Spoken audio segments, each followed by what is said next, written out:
the King was making a comeback.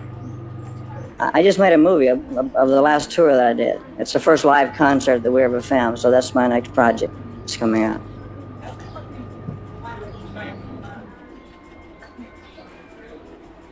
I just missed it. I missed the live audience. So just as soon as I got out of the movie contracts, I started to do live performances again. Elvis's electrifying live performances took him to Sin City, where his manager, Tom Parker, secured a residency at the International Hotel. What really brought the International Hotel deal together, we had done the special, Sing a Song Machine. Yeah, in '68. For some reason, that was by myself, just Elvis and myself. And Colonel Parker met us at the airport with the driver. I'm going to tell you a little story so you'll understand what I'm talking about. And Elvis and I were sitting in the back seat. Colonel was saying, you know, you can take this show on the road. With the band, the whole thing, you can play Vegas. And Elvis turned around and looked at me and said, you get the feeling that I'm getting ready to play Vegas? I said, sounds like it to me. Silence.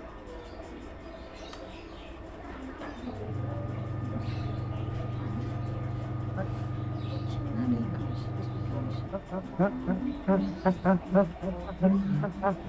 like to welcome you to the Big Freaky International Hotel. I'd like to thank you for coming out. This is my first appearance first live appearance in 9 years.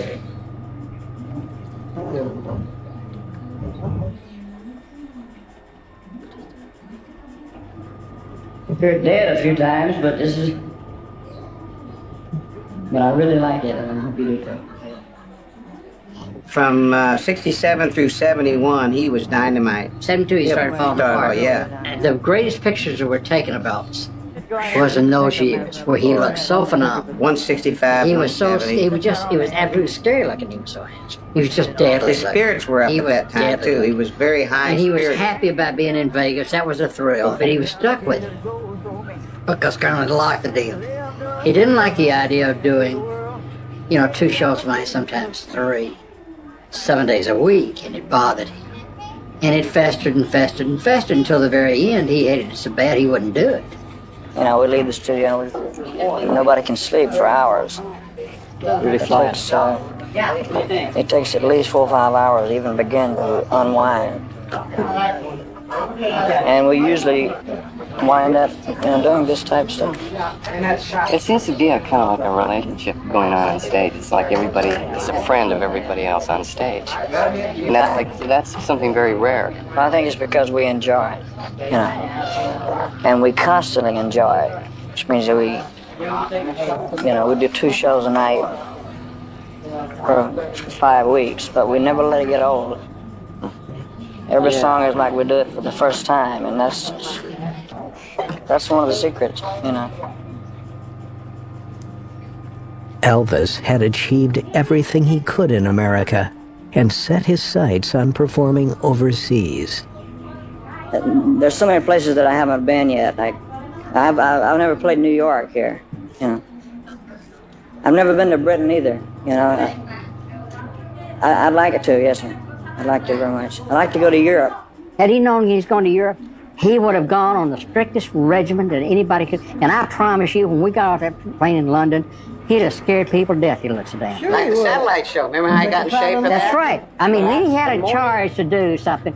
The great thing that kept Elvis going was from one thing to the other. What happened to him is Colonel let him die of apathy. And I blame Tom Parker as more as I blame anybody in this world for putting him the way he did, because Tom Parker was an illegal alien and would not go out of the country. And as a consequence, we stuck our ass over here forever. Had he toured the world outside the United States, he has still been fucking alive. The morning Elvis died. Amen. Colonel, one day I said, you know what? I said, every damn thing is just shooting your mouth off. He got really mad at me. In fact, he called Elvis to fire me once again. And I said, you got to get him out of the country. I said, we've worn this country out. You have got to get him around the world. I don't care about security. I don't care about anything. You got to get him out. And he said, we can't. I said, Colonel, you can do it. It needs to be done. And I said, this will change this whole guy's career. I gotta tell you what the Colonel told me. I gotta tell you this, Martin. This isn't defense of the colonel, it's a fact. Fuck the Colonel colonel. Parker was concerned about the drugs and the guns in the other countries. He was said concerned about he himself. cannot get away with carrying those guns. He cannot get away He with was those concerned about pills. himself, too. He can't do it, and we can't go there unless he can stop and not take it. He would He's got have. Dr. Nick with him. Well, he would He have. said He'd there's stop. still a limit.